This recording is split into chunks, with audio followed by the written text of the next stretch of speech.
hari Senin tanggal 12 Rabiul Awal tahun ke-11 Hijriah, Allah perintahkan kepada malaikat Jibril, Jibril, kau turun jemput kekasihku Muhammad, cabut nyawanya, dengan catatan tanya dulu, jika dia sudah mau lakukan tugasmu, tapi jika belum mau tunda tugasmu sampai dia mau.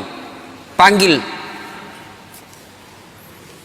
3 malaikat menyertaimu, Mikail, Israel, Israfil. Turunlah malaikat. Di langit ke-7 mereka masih berempat, langit ke-6 mereka masih berempat. Sampai di langit pertama malaikat Jibril berkata, wahai malaikat pencabut nyawa, kau sajalah yang turun ke dunia.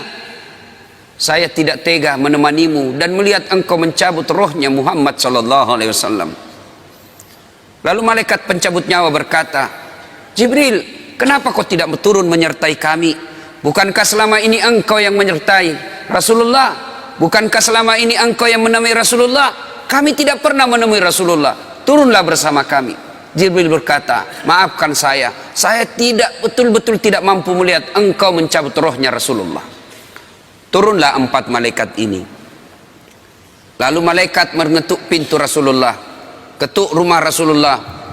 Assalamualaikum warahmatullahi wabarakatuh ya Rasulullah. Nabi dalam rumah menjawabnya, waalaikumsalam warahmatullahi wabarakatuh. Fatimah membuka pintu, ternyata tidak ada orang di depan pintu. Rasulullah lalu bersabda, sudah ada di damping saya.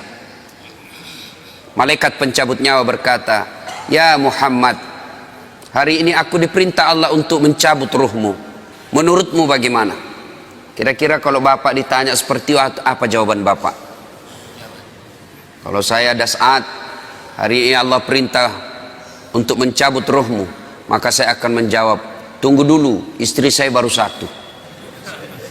Rasulullah menjawabnya, wahai malaikat, 24 nabi dan rasul senior saya, 24 nabi dan rasul pendahulu saya, setelah mereka melaksanakan tugas, mereka pun menghadap kepada Allah. Hari ini saya siap menghadap, tapi saya lihat ini ada keanehan. Apa ya Rasulullah? Mana malaikat Jibril? Kok tidak ada di antara kalian? Mana sahabat saya? Mana Jibril? Malaikat pencabut nyawa berkata, Jibril menunggu di atas langit, dia tidak datang untuk menyertai kami. Lalu Nabi perintahkan, kau panggil dulu. Ada perkara yang penting yang ingin saya tanyakan kepada Jibril. Setelah itu saya siap menghadap kepada Allah. Naiklah malaikat pencabut nyawa dan berkata kepada Jibril, ya Jibril, engkau dicari sahabatmu, turunlah engkau menyertai kami. Turun malaikat Jibril, lalu ketemu dengan Nabi. Nabi bertanya kepada Jibril, ya Jibril, kalau hari ini aku harus menghadap kepada Allah, tolong berikan saya berita gembira, tolong perdengarkan saya kalimat yang nikmat di telinga saya. Lalu Jibril bersabda, ya Muhammad, saya dapat berita gembira dari Allah. Seluruh malaikat yang pernah Allah ciptakan antri untuk menyambut rohmu ya Muhammad. Apalagi ya Jibril, ya Muhammad, seluruh nabi 24 haram masuk surga sebelum engkau lebih dulu. Meskipun engkau nabi paling terakhir, tapi Allah memberikan garansi dan jaminan, haram seluruh nabi dan rasul masuk ke dalam surga sebelum engkau lebih dulu ya Muhammad. Nabi mengucapkan alhamdulillah. Apalagi ya Jibril, ya Muhammad, jika engkau punya dosa dan kesalahan, Allah telah mengampuni dosa dan kesalahanmu. Nabi bersabda, alhamdulillah. Tapi ya Jibril, itu kan saya, itu diri saya. Ya Jibril, saya tidak cemas soal diri saya tidak ragu soal diri saya. Yang saya cemaskan umatku ya Jibril. Bagaimana umatku sepeninggal aku kelak? Subhanallah, Nabi tidak mencemaskan anaknya, Nabi tidak mencemaskan istri beliau, Nabi tidak mencemaskan keluarga beliau. Yang beliau cemaskan umatku ya Jibril. Jibril lalu berkata, baiklah kalau begitu ya Muhammad, nantikan saya. Jibril lalu menghadap kepada Allah. Selang beberapa saat muncul kembali dan berkata, ya Muhammad, aku telah mendapat berita gembira dari Allah. Meskipun engkau sudah tidak di tengah-tengah mereka, Meskipun engkau sudah tidak berada di tengah umatmu, selama umatmu berpegang kepada Quran dan Sunnah, mereka akan selamat dunia sampai di akhirat. Mendengar ini Rasulullah lalu tersenyum dan berkata, Alhamdulillah, segala puji bagi Allah. Malaikat pencabut nyawa, silahkan laksanakan tugasmu. Jibril mundur, majulah malaikat pencabut nyawa melaksanakan tugas dan berkata, kalau bahasa kita, ya Muhammad, maafkan saya, saya tidak mampu melakukan ini, tapi ini perintah dari Allah. Lalu Nabi bersabda, laksanakan tugasmu, saya pun siap melakukannya. Mundur malaikat Jibril, majulah malaikat pencabut nyawa melaksanakan tugasnya. Keluar rohnya Rasulullah, perlahan-perlahan meninggalkan telapak kaki Rasulullah. Telapak kaki Rasulullah menggigil naik ke atas betis Rasulullah, naik ke paha Rasulullah, sampai ke perut. Bercucuran keringat Rasulullah, keluar keringat Rasulullah di wajah Rasulullah. Malaikat Jibril lalu berpaling. Nabi lalu bersabda, wahai malaikat Jibril, kenapa engkau palingkan mukamu? Apakah engkau jijik melihatku? Apakah jijik melihat wajah saya? Jibril bersabda, ya Muhammad, ketahuilah demi Allah yang menguasai segala-galanya, tidak aku jijik melihat mukamu ya Muhammad. Aku tidak tega melihat engkau menghadapi sakaratil maut. Aku tidak mampu melihat engkau menghadapi sakaratil maut. Nabi lalu bersabda, ya Jibril, ketahuilah, andai saja Allah tidak cinta kepadaku, andai saja Allah tidak sayang kepadaku, betapa sakitnya sakaratil maut ini. Tapi aku mohon kepada Allah, ya Allah, jangan engkau timpahkan sakitnya sakaratil maut ini kepada umatku. Bebankan seluruh penyakit sakaratil maut ini, bebankan seluruh sakitnya sakaratil maut ini hanya kepada aku. Jangan engkau berikan umatku ya Allah. Begitulah cintanya Rasulullah kepada kita. Perlahan-lahan sampai ke tenggorokan, sampai ke tenggorokan ruh Rasulullah, habis menggigil seluruh badan Rasulullah, ditinggal ruhnya. Lalu di penghujung bibir beliau mengucapkan, pelihara solat kalian, pelihara solat kalian, pelihara solat kalian. Yang kedua Rasulullah berpesan, pelihara wanita di antara kalian, pelihara anak-anak gadis kalian, pelihara istri-istri kalian. Dan yang terakhir beliau ucapkan, tidak satu pun keluarga yang diucapkan. Beliau tidak mengucapkan Khadijah, Khadijah. Beliau tidak mengucapkan Aisyah. Beliau tidak mengucapkan Hasan, Husain. Siapa yang diucapkan? Ummati, ummati, ummati.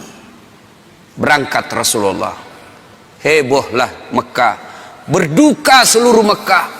Abu Bakar menggigil, sahabat yang lain meneteskan air mata. Satu sahabat yang tidak mau menerima kenyataan, Umar bin Khattab.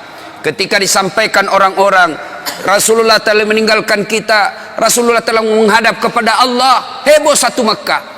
Umar bin Khattab marah, dia cambuk, dia tarik pedangnya dan berkata, siapa yang mengatakan Muhammad wafat, maka aku tebas batang lehernya. Umar tidak bisa, Umar tidak mampu menerima kenyataan Rasulullah berpisah dengannya. Dan Umar mengamuk, siapa yang mengatakan Muhammad mati, saya tebas batang lehermu.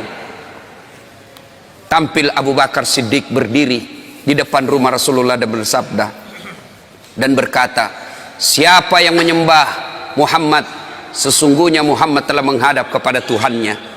Tapi siapa yang menyembah Allah, Allah tidak akan mati, Allah akan abadi selama-lamanya. Mendengar ini lunglai seluruh badan Umar, jatuh sempoyongan, tidak mampu berdiri. Begitu menyadari Rasulullah telah meninggalkannya. Begitulah para sahabat mencintai Rasulullah. Bagaimana cinta kita kepada Rasulullah? Kita lebih cinta kepada mobil daripada cinta kepada Rasulullah. Kita lebih cinta kepada harta daripada cinta kepada Rasulullah. Padahal Rasulullah bukan cuma di dunia beliau cinta kepada kita, sampai di akhirat beliau mencintai kita. Dijelaskan dalam riwayat, ketika hari kebangkitan kelak, hari kiamat telah berlalu, seluruh makhluk binasa. Allah perintahkan kepada malaikat Jibril, ya Jibril, kau bangkitkan seluruh manusia, kau cari makam Muhammad, kekasihku Muhammad, kau bangkitkan Muhammad. Lalu malaikat Jibril berdoa kepada Allah, ya Allah, berikan saya tanda untuk menemukan makam Rasulullah. Bayangkan, habis kiamat, porak-porantah dunia, berantakan dunia, lalu disuruh mencari Jibril disuruh mencari makam Rasulullah. Dengan izin Allah, makam Rasulullah mengeluarkan asap. Lalu jasad Rasulullah bangkit. Seperti kalau Bapak lihat sirkus, naik jasad Rasulullah terangkat, ya kurang-kurang seperti ini. Naik badan Rasulullah, lalu Rasulullah badannya demi Allah diriwayatkan tidak rusak, tidak dimakan ulat, tidak dihancurkan tanah, seperti badan Rasulullah ketika hidup. Bangkit Rasulullah seolah baru bangun dari tidurnya. Dia gosok mata Rasulullah. Begitu terbuka mata Rasulullah seolah bangun dari tidur. Begitu dia buka, nampak ada Jibril di depannya. Lalu Rasulullah berkata kepada Jibril, "Ya Jibril, hari apa ini?" Jibril menjawab, "Ya Muhammad, inilah hari kebangkitan seperti yang Allah janjikan kepada kalian." Kira-kira saat itu siapa yang dicari Rasulullah? Apakah beliau mencari bapaknya yang tidak pernah dilihat sama sekali? Apakah beliau mencari ibunya yang hanya 2 tahun 4 hari bersamanya? Apakah beliau mencari cucu kesayangan beliau Hasan Hussein? Tidak. Tidak satu pun keluarga beliau yang dia cari. Pada saat itu Rasulullah bersabda, "Ya Jibril, kalau ini hari kebangkitan, aina ummati? Mana umatku? Mana umatku Jibril?" Kita yang dicarinya. Begitu cintanya Rasulullah kepada kita. Rasanya tidak ada satupun pemimpin di dunia ini yang mencintai umatnya seperti cintanya Rasulullah sallallahu alaihi wasallam kepada kita. Mari kita lihat cinta kita kepada Nabi. Salawat aja kita malas. Sallallahu ala Muhammad, sallallahu alaihi wasallam, sallallahu ala Muhammad, sallallahu alaihi wasallam. Ya Nabi, salam alaik. Ya Rasul, salam alaik. Ya Habib, salam alaik. Ibu bapak, saudara-saudara sekalian yang saya hormati, bagaimana wujud kecintaan kita kepada Rasulullah? Apabila kita cinta kepada Rasulullah, pelihara anak-anak kita. Apa hubungannya Ustaz? Cinta kepada Rasul dengan cinta kepada anak? Tidakkah kalau kita cinta kepada Rasulullah, ajaran-ajaran Rasulullah, petuah-petuah Rasulullah, pesan-pesan Rasulullah, titah-titah Rasulullah harus kita pelihara dan kita amalkan selama-lamanya.